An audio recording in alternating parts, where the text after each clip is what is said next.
mulai dari situ saya timbul niatan bahwa insya Allah saya pasti bisa untuk menghafal Al-Quran. Bagaimana kita disatukan dengan orang-orang yang tidak kenal sebelumnya, dan itu pula dari berbagai wilayah yang berbeda gitu kan.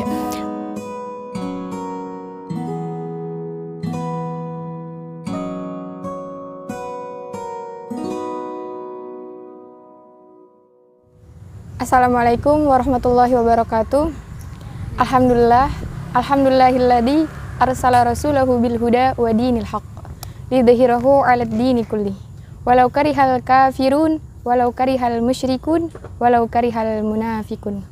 Asyhadu an la ilaha illallah wahdahu la syarikalah wa asyhadu anna Muhammadan abduhu wa rasuluh khataman nabiyyin wa la nabiyya ba'da amma ba'du. Allahumma salli wa sallim ala abdika wa rasulikan nabiyil karim Muhammad ibni Abdillah wa ala alihi wa sahbihi wa dzurriyyatihi wa man da'a'u wanihi wa man ihtada bisunnati ila yaumiddin. Alhamdulillah, hari ini saya bersama kakak-kakak alumni santriwati Pesantren Quran Subul Najah yang kita akan tanya jawab seputar menghafal Al-Quran selama di Pesantren Quran Subul Najah. Saya akan bertanya terlebih dahulu kepada kakak Yuli, apa niatnya dalam menghafal Quran sehingga bisa sampai nih di Pesantren Quran Subul Najah? Baik, alhamdulillah, sebelumnya perkenalkan, nama saya Yuliana Zulfa Hasanah, asal saya dari Kuningan, Jawa Barat. Nah, niat saya menghafal Al-Quran pertama kali karena termotivasi oleh adik saya sendiri. Karena adik saya telah menghafal Al-Quran lebih dulu. Lalu saya termotivasi, dan pada Agustus 2018 saya menuliskan impian-impian saya di sebuah kertas. Dan impian yang pertama kali saya tulis adalah ingin jadi hafiz Quran. Lalu yang kedua, masuk perguruan tinggi negeri. Nah, kebetulan pada tahun 2018 itu saya baru lulus SMA. Dan qadarullah saya gagal kuliah. Singkat cerita, seiring berjalannya waktu, ayah saya mendapatkan broadcast Pesantren Quran Subul Najah ini yang menawarkan 2 tahun beasiswa tahfidz gratis, seperti itu. Lalu saya coba untuk mendaftar, dites langsung oleh Ustadz Wahono Supriyadi. Saat itu saya membaca surat Al-A'raf, lalu menghafalkannya. 1 minggu mau masuk asrama, saya dihubungi lagi sama beliau, siap masuk asrama tanggal 21 November 2018. Dari situ saya alhamdulillah seneng banget karena gak nyangka gitu kan, akhirnya impian saya untuk menghafal Al-Quran bisa terwujud kayak gitu. Lalu saya konfirmasi ke orang tua saya, dan ternyata orang tua saya juga mendukung hal itu. Alhamdulillah, akhirnya saya bisa sampai di asrama. Saya datang ke asrama pada 21 November 2018 dan Ustadz menerima saya sebagai santriwati Subul Najah untuk saat itu. Insya Allah nggak ada yang sia-sia ya Kak Yuli, walaupun awalnya mungkin sempat gagal kuliah gitu. Iya, betul sekali. Insya Allah. Kak Cici bagaimana? Ya, terima kasih Kak Dita. Sebelumnya perkenalkan, nama saya Clara Angela, asal saya dari Depok. Untuk pertama kali bisa ke Subul Najah sebenarnya cukup panjang banget ya prosesnya. Tapi yang saya rangkum adalah ketika orang tua saya menyuruh saya untuk mendalami agama Islam lagi, karena jujur sebelum masuk di pesantren ini ke pengetahuan agama saya kurang kayak gitu. Dan akhirnya setelah banyak pertimbangan kita cari-cari informasi, dan kebetulan dapat broadcast dari orang-orang yang ini nih untuk belajar tahfidz di Subul Najah seperti itu. Lalu saya mendaftar, dan prosesnya lebih kurang sama seperti Kak Yuli, cuma bedanya kalau Kak Yuli melalui voice note, kalau saya langsung datang bertemu dengan Ustadz Wahono. Di situ juga saya diberi waktu 1 jam lebih kurang yang alhamdulillah walaupun tidak selesai tapi setidaknya saya bisa mencoba menghafal, dan mulai dari situ saya timbul niatan bahwa insya Allah saya pasti bisa untuk menghafal Al-Quran. Seperti itu. Lalu dalam setiap perjalanan pasti ada proses nih. Lalu bagaimana suka dukanya kakak-kakak dalam proses menghafal Al-Quran? Kak Yuli? Suka duka dalam proses menghafal Al-Quran pasti banyak sekali yang sudah kita alami. Tapi yang paling banyak itu yang pasti yang sukanya ya Kak. Bagaimana kita disatukan dengan orang-orang yang tidak kenal sebelumnya. Dan itu pula dari berbagai wilayah yang berbeda gitu kan. Menyatukan berbagai macam orang dalam satu rumah, dalam satu asrama, dengan basic, dengan karakter yang berbeda-beda, itu sungguh luar biasa. Dan saya juga alhamdulillah sangat senang sekali dan bangga gitu kan mempunyai teman-teman dari berbagai wilayah. Kalau dukanya untuk menghafal Al-Quran, mungkin karena basicnya bukan dari pesantren, tapi alhamdulillah karena saya waktu kecil ngaji, terus di rumah juga setidaknya ngaji sendiri gitu kan. Bahkan pada saat awal-awal menghafal itu ya sering nangis ya, iya sering nangis. Terus juga untuk dapat satu halaman itu sampai harus bergadang sampai jam 12 malam gitu kan. Itu cuman buat satu halaman doang gitu. Tetapi dengan seiring berjalannya waktu, alhamdulillah semakin kesini bisa mendapatkan satu halaman, satu hari satu halaman, bahkan 2 halaman, 3 halaman. Makin Allah permudah gitu dalam menghafal Al-Quran. Alhamdulillah. Kalau Kak Cici bagaimana? Ya, mungkin lebih kurang sama ya kayak Kak Yuli. Pasti lebih banyak sukanya dibanding dukanya.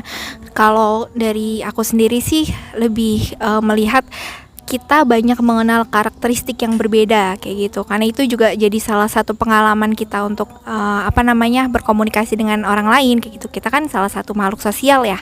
Jadi kita bisa tahu nih si A seperti ini, si B seperti ini, dan banyaknya keragaman budaya. Jadi kita bisa banyak belajar juga dari teman-teman seasrama. Kita saling berbagi pengalaman seperti itu. Dan untuk dukanya sih lebih kurang sama juga kayak Kak Yuli gitu. Kita perlu berkorban gitu, berkorban waktu, berkorban perasaan, mungkin yang intinya pasti kembali lagi untuk ngafalin Quran kayak gitu. Kadang juga suka iri kalau teman-teman yang lain bisa gitu sehari dapat 2 atau 3 halaman, sementara kalau aku sendiri yang untuk dapetin 2-3 baris aja tuh penuh dengan cucuran air mata seperti itu. Tapi ya kembali lagi lama-kelamaan Allah mudahkan dan alhamdulillah gitu semuanya dapat tercapai. Masya Allah. Jadi tapi kita harus percaya Kak bahwa sesulit apapun Allah memberikan kita kesusahan, itu pertanda bahwa Allah percaya nih bahwa kita adalah orang yang kuat. Iya benar banget. Iya. Terus triknya nih, mau tahu dong tipsnya kakak-kakak selama menghafal gimana gitu. Yang paling penting dalam menghafal Al-Quran kan itu tadi niat, terus fokus juga. Kalau tips saya pribadi dalam menghafal Al-Quran kan setiap orang berbeda-beda. Nah, kalau saya pribadi itu diulang-ulang membacanya kayak gitu. Diulang-ulang membacanya. Kalau Al-Quran yang per blok itu jadi per blok itu diulang-ulang sampai lancar, baru setelah lancar berpindah ke blok berikutnya. Terus setelah blok berikutnya sudah hafal, balik lagi ke blok sebelumnya gitu kan. Terus diulang-ulang sampai dapat satu halaman, diulang-ulang sampai nempel kayak gitu, sampai tidak ada yang salah lagi kayak gitu. Biasanya itu minimal berapa kali Kak? Minimal 3 kali. Tapi kalau misalkan saya pribadi bisa 3 sampai 5 kali untuk mengulangnya kayak gitu. Baru alhamdulillah setelah itu bisa. Iya Kak Cici, karena kan setiap orang pasti punya trik yang berbeda. Sebenarnya aku lebih kayak ke copy paste kali ya ke Kak Yuli ya. Tapi mungkin mau menambahkan bahwa tadi Kak Yuli bilang niat yang pertama, yang terus fokus gitu. Mungkin kita walaupun niatnya karena Allah, tapi kalau ngejalininnya nggak ikhlas juga ya akan berat juga gitu. Jadi mungkin kita harus punya keikhlasan di dalam setiap apa yang kita kerjakan. Lalu kalau aku pribadi lebih minta ridho orang tua, ridho guruku juga gitu, karena tanpa ridho mereka mungkin aku akan stuck di situ aja gitu, nggak akan bisa berkembang seperti itu. Dan kalau untuk menghafal Al-Qur'annya sendiri ya setiap dari kita pasti beda-beda gitu. Kalau aku pribadi kadang berubah-berubah sih, jadi nggak tetap gitu senyamannya aku pada saat itu gitu. Jadi melihat kondisi, kalau memang biasanya bisa satu baris gitu, atau mungkin pakai Al-Qur'an yang berwarna gitu, ada kan ya yang 5 warna gitu, kita ngafalinnya warna-warnanya gitu, jadi per warna seperti itu baru sampai satu halaman. Dan seperti kata Kak Yuli juga, kita yakinkan bahwa itu sudah lancar. Jadi kalau sudah lancar, sudah yakin, baru kita storyin kayak gitu. Masya Allah. Ya karena hadis yang populer juga hadis arba'in. Hadis arba'in yang populer juga menceritakan hadis pertama itu bahwa itu tentang niat. Ya. Lalu bagaimana nih kakak-kakak, apa pelajaran yang bisa diambil selama menjadi penghafal Quran di pesantren Quran Subulun Najah yang mungkin kegiatannya setelah menghafal? Nah, dengan di pesantren Quran Subulun Najah ini banyak sekali pelajaran yang dapat diambil. Yang paling penting itu adab. Saya merasakan sekali bagaimana adab terhadap diri sendiri, terhadap teman, dan terhadap guru khususnya gitu. Karena ujiannya lebih berat ya Kak setelah menghafal. Iya, betul sekali. Bagaimana kan kita menjaga itu tidak bukan hanya hafalan Al-Quran saja, tetapi menjaga juga bagaimana akhlak kita, cara kita berperilaku, apakah sudah sama, apakah sudah kita amalkan Al-Quran yang sudah kita hafalkan ini, seperti itu. Kalau Kak Cici gimana pelajaran yang bisa diambil selama menjadi penghafal Al-Quran? Ya alhamdulillahnya untuk saat ini aku seorang guru ya gitu. Jadi nah dari sini juga aku belajar nih bahwa ketika aku di asrama aku diajarkan untuk disiplin waktu. Kan kalau di Subulun Najah itu ada jadwalnya, dari tahajud jam berapa, lalu kita sholat subuh, lalu ada tilawah juga, ada kajian-kajian dan seterusnya sampai kita menemukan lagi untuk waktu istirahat. Nah dari sini aku praktekkan di kehidupan aku yang sekarang setelah keluar dari asrama gitu. Jadi dan karena guru ini seorang yang memberikan ilmu gitu, berarti dari kitanya dulu nih harus diperbaiki. Karena kalau seandainya anak-anak muridnya mau bener, kitanya juga harus benar. Kalau kitanya masih males-malesan kayak gitu, pasti anak-anak kita juga akan copy paste ke kita. Jadi itu pelajaran yang bisa aku ambil juga sih. Dan benar tadi kata Yuli, adab gitu. Itu juga yang aku praktekkan ke siswa aku, walaupun anak murid aku lebih muda, tapi aku tetap punya adab sama mereka gitu. Dan itu sebaliknya. Jadi dan masih banyak lainnya yang bisa kita ambil gitu, untuk kehidupan sehari-hari seperti itu. Masya Allah. Karena emang adab itu penting ya Kak. Karena para ulama kita juga dulu sebelum menghafal Quran belajar adab terlebih dahulu. Iya, Masya Allah. Lalu kakak mau tahu dong, ini buat penyemangat buat kita-kita yang lagi proses dalam menghafal, bagaimana nih motivasinya?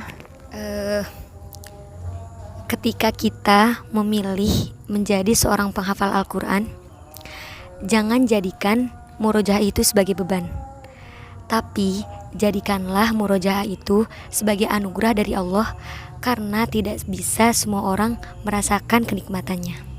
Kalau Kak Yuli kayaknya puitis banget ya gitu. Kalau dari aku pribadi mungkin lebih menekankan istiqomah kayak gitu. Karena apapun yang kita lakukan, kalau kita nggak istiqomah dan bersungguh-sungguh, ya bakal nggak serius gitu nanti, dan hasilnya juga nggak akan maksimal sesuai yang kita inginkan. Dan satu lagi, untuk menghafal Quran itu ketika kita sudah selesai setoran, bukan berarti selesai juga dengan Al-Qurannya, tapi masih ada pekerjaan lainnya, yaitu murojaah gitu.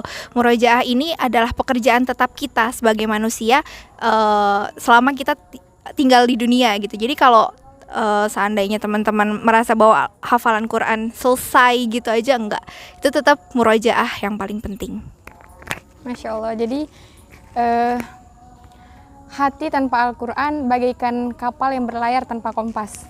Jadi buat teman-teman, buat aku juga pribadi yang sedang berproses dalam menghafal Al-Quran, jangan tinggalkan Al-Quran, karena nanti di akhirat Al-Quran tidak akan melepaskan kita. Mungkin saat ini kita akan membawa Al-Quran kemana-mana, tapi suatu saat nanti Al-Quran yang akan membawa kita kemana-mana. Masya Allah. Yang akan membantu kita untuk menggapai cita-cita kita. Alhamdulillah, akhirnya bincang-bincang pesantren Quran Subulun Najah tentang Al-Quran berjalan dengan lancar. Terima kasih kepada kakak-kakak alumni yang memberikan pelajaran yang luar biasa untuk kita semua. Terima kasih juga Kak Dita yang sudah memimpin bincang-bincang ini dengan santai. Insya Allah. Semoga kita bertemu kembali di lain waktu, insya Allah. Kalaupun tidak di dunia, insya Allah di akhirat. Amin. Amin. Mungkin akhirul kalam wal afwa minkum. Wassalamualaikum warahmatullahi wabarakatuh. Waalaikumsalam warahmatullahi